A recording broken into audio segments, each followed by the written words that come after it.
a lamp to our feet and a light to our path. In these words, in our meditations, in our actions, may your light be revealed. Amen. So earlier I said there's no rhetorical questions. So I'm going to invite us into just some thinking, just a little bit, and some kind of reflection back. What happens inside your body? What happens inside your body when I say, there is a leader in every chair in the circle? What's going on inside your body? What happens? Physically, like, go from here down, what's going on? Is it a conversation? Is it a yeah, I'm asking. This is not a rhetorical question. Yes. This is not. I'm very relieved to hear that. You're relieved to hear a conversation. Okay. I'm relieved to hear that there's a leader in every chair. You're relieved to hear there's a leader in every because chair. sometimes if you actually have the job, you feel kind of like, oh my God, can I get this done? Right. It's Pretty nice to know isolated. there's other people. So there's relief in you Yeah. going on. For others, when I say there's a leader in every chair, what's going on inside your body? I think of all the wise elders we have in this room. Wise elders in the room. What happens in your body when I say to you, each of us in the chair that we're in is responsible equally for the health and well-being of that circle? What's going on in your body when I say that? For those of us who don't spend a lot of time in the circle, it's maybe a little bit stressful because suddenly you're taking responsibility for something that you don't maybe fully engage with, like some other people in the circle do. Right. Okay. So you want to kind of lay back and wait, maybe. It's a little stressful to hear that. Okay. For others.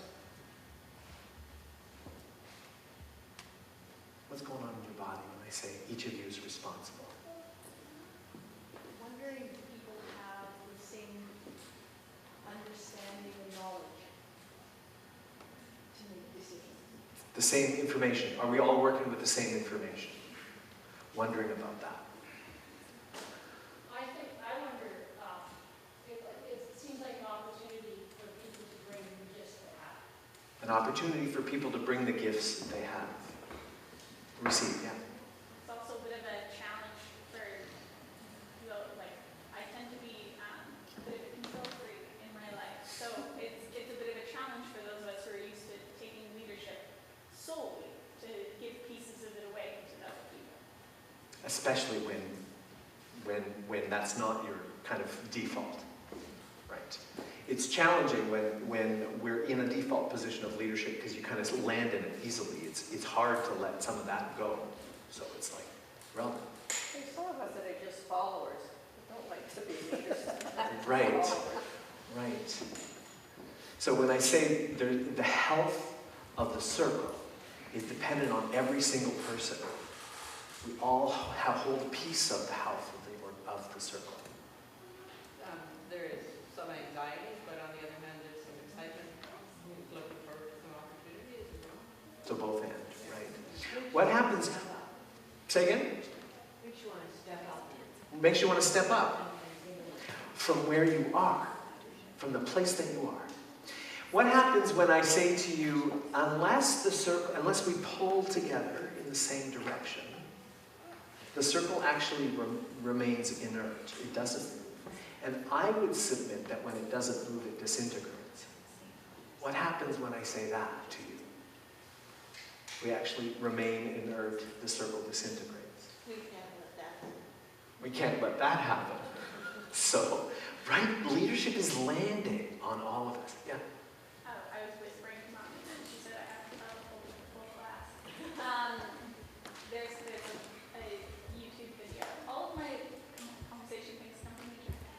But it's this crazy guy is dancing, and then he's just by himself, and then there's a bunch of people watching. But one guy gets up and starts dancing with him, and the video is all about leadership, and it's how if you're one person alone, you're just a crazy dancing guy. But as soon as you have your first follower, then it's a movement.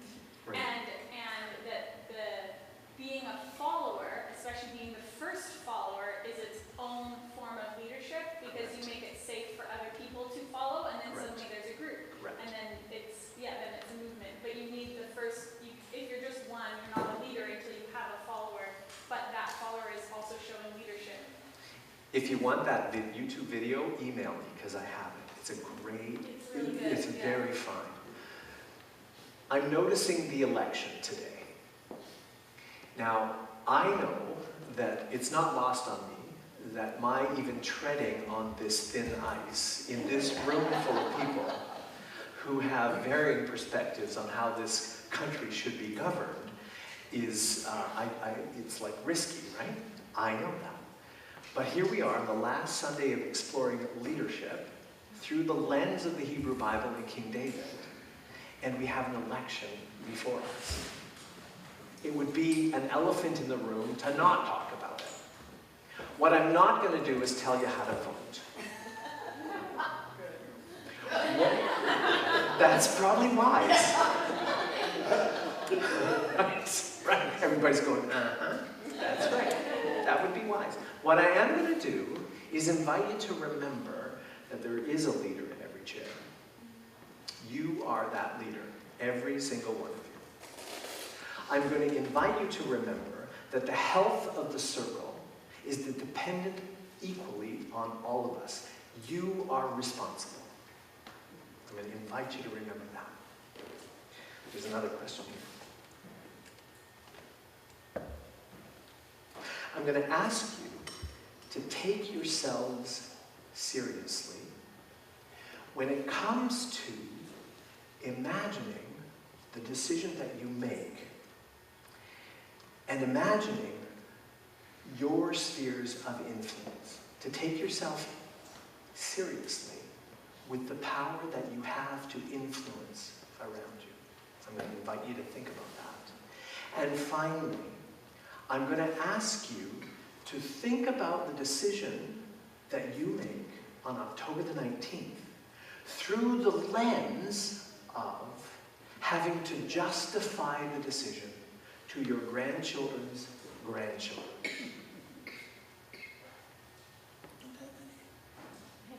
You don't have any. So imagine, so get with the program. Imagine the decision that you make on October the 19th, you will need to justify to your grandchildren's grandchildren. Imagine having that conversation. Having to have that conversation. That's what I'm going to ask you to do. It's a big challenge for us here in the middle of the second decade of the 21st century. I think at this time we are dangerously self-centered. We make decisions, spending decisions, transport and travel decisions, relationship decisions, political decisions, based on how and what works for us now, and usually giving little or no thought to the long-term effect of the decisions that we make on our grandchildren's grandchildren 100 years from now. What if just for one day we made every decision we made as if we had to justify that decision to the people who will live 100 years from now? What if we did that just for one day? Where would we live? Where would we get our food?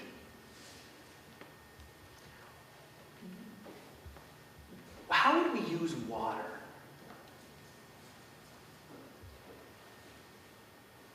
How would we heat our homes? How would we travel? Where would we travel? Would we travel? I invite us to think about doing that just for one day. Imagine doing that.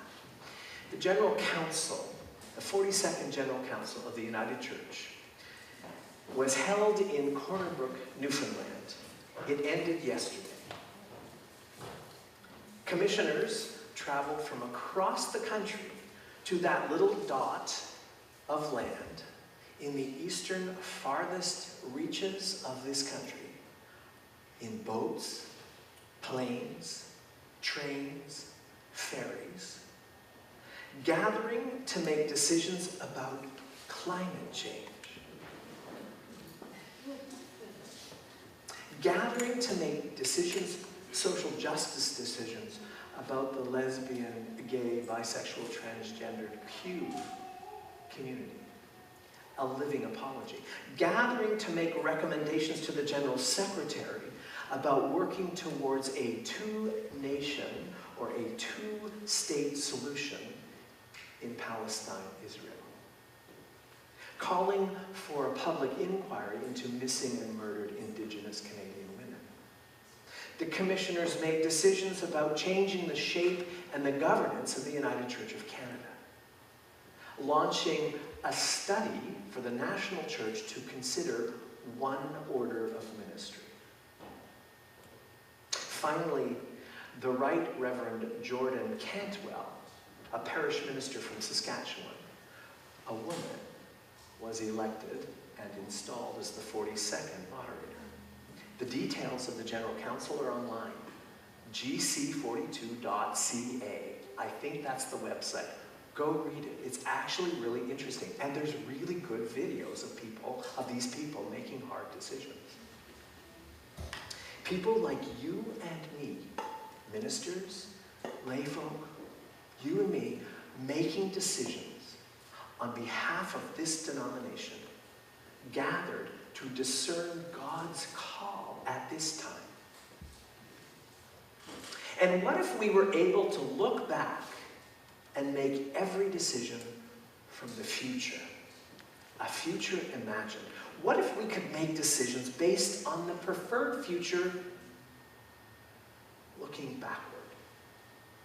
That's what the Deuteronomists were doing when they recast these stories of David and, well, from the early judges right through to the kings. That's what they were doing. They were the Levite priests, the elite, the junior priests. They were the Levite priests at a time that they were held in captivity. The Babylonian captivity was one of the hardest periods of time for the Hebrew people. These Levite priests are sitting in bondage, wondering, how the heck did we get here? Right? Their worldview was a three-tiered worldview. There was the heavenly realm, there was the earthly realm, and there was the nether realm. What happened on earth was a reflection of what happened in heaven. They're sitting in bondage, in captivity. The temple has been destroyed. Jerusalem has been wiped out. Everything is gone, and they've been carted away. They're looking back over 400 years of history saying, how is it that our God was defeated? How is that so? Their conclusion, deeply rooted in the idea of covenant, is that covenant has been perpetually broken through the history of our people. That's their decision.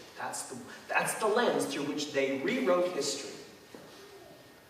So we have these stories of David. Did you hear Sherry listen? Did you hear Sherry speak about how Solomon talked about his dad? Is this the same guy that we've been studying all summer? David was a creep. And he waxes on about how wonderful he is. Well, the lectionary, Solomon's no better, let me tell you. The lectionary gatherers, so we're landing on the lectionary. This is reading the cycle over 3 years, the Bible over 3 years. The lectionary writers have left out chunks of Solomon in order for Solomon, the lectionary writers, not the Deuteronomists. The Deuteronomists have also remembered Solomon. You see, when David died, Solomon wiped out all of David's enemies, avenging everything that ever happened. Joab, do you remember the story of Joab? Do you remember the story of Absalom? Do you remember the story?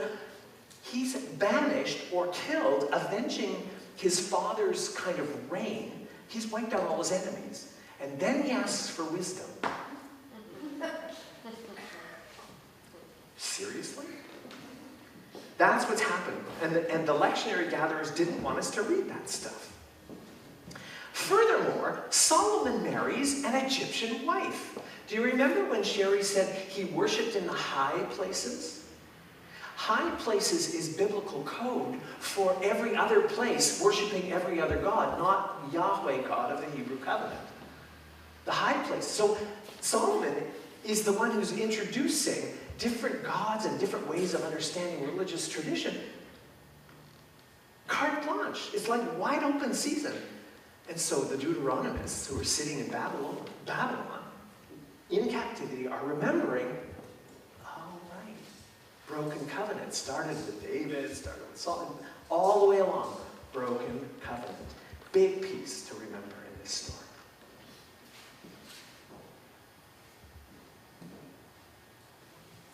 We're in captivity. This has happened. God has been defeated in heaven because we have not kept covenant. That's what's happened. So, here we are at the end of this leadership series. What have we learned? Right? What have we learned? What I want to notice is that even the great leaders, with a leader in every chair, are subject to the vagaries of what? Being human. All things human happen in leadership. Right? Solomon lifted up in a whole book, The Wisdom of Solomon. We're going to read it, some of it next week. The Wisdom of Solomon. Held up as this brilliant, wise, rich, fantastic king, murdered all his father's enemies just to get him out of the way. Kind of reminds you of The Godfather. Right? We learned that we, as leaders, are subject to the vagaries of humanity, being human. To actually act wisely sometimes is to step out of the dance floor that we're working in and just kind of going at it, and step back and look at the patterns of behavior that are happening. Look what's happening over there. And to not dive in, but to step back and look. We learned that. Most of all, wisdom is about the practice of keeping covenant. God has never let go. Even in spite of all of what has happened, God has never let go. We know that God's decisive action was in the life and death and resurrection of Christ. That's what we believe. God has never let go of covenant. The practice of leadership is rooted in, the practice of wisdom is rooted in a covenant relationship. God does not break covenant, and we're invited not to. Amen. Please pray with me.